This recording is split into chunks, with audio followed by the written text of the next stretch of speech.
The ballots have been counted in yesterday's municipal elections. Good evening. This is CTV News. I'm Patricia Vallone. And I'm Sonia Shrivastava. Thank you for joining us this evening.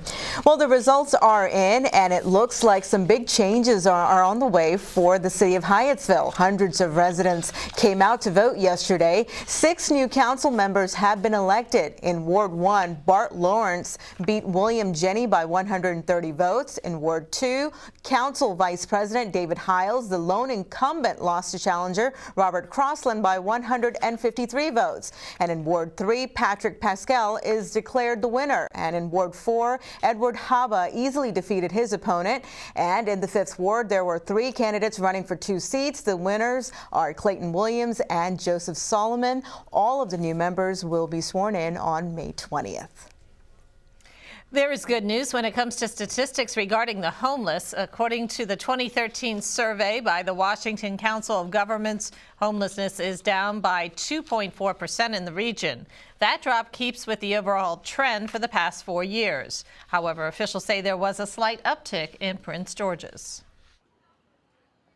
Well, certainly there was a slight increase, in Prince George's County, which could be attributable to additional persons who were counted as a part of the unsheltered count in Prince George's County. So what should be done to help reduce those numbers then?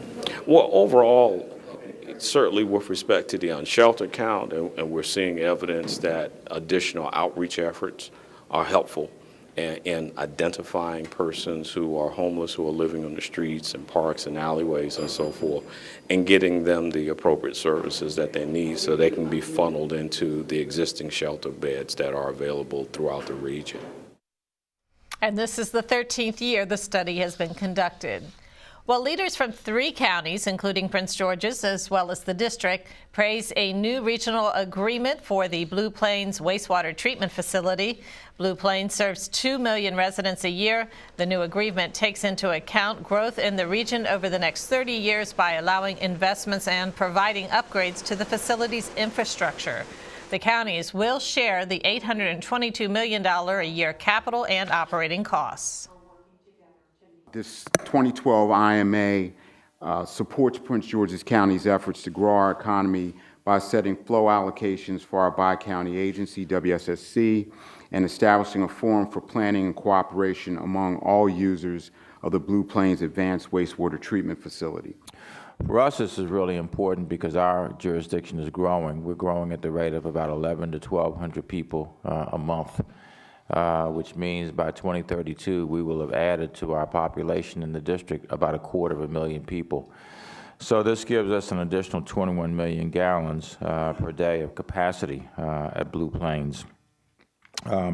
It also creates a more equitable approach for allocating capital and operating costs for wastewater and biosolids management around the various jurisdictions who are parties to the agreement. And Fairfax and Montgomery are the other counties involved in today's agreement.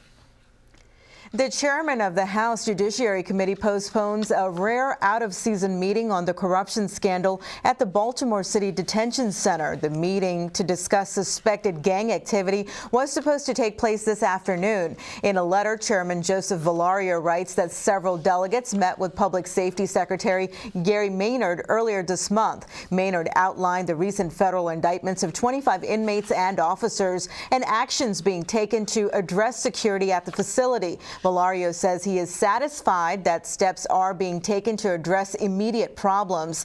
Instead, corrections officials will brief House and Senate leaders at a joint public hearing before the Legislative Policy Committee in June. A Prince George's couple will spend time behind bars in a case involving a Filipina immigrant who worked for them for a decade. The Washington Post reports that Gloria and Alfred Edwards pleaded guilty to 1 count each of harboring the woman. The couple acknowledged bringing her into the U.S. under false pretenses and then taking steps to fraudulently obtain permanent resident status for the woman.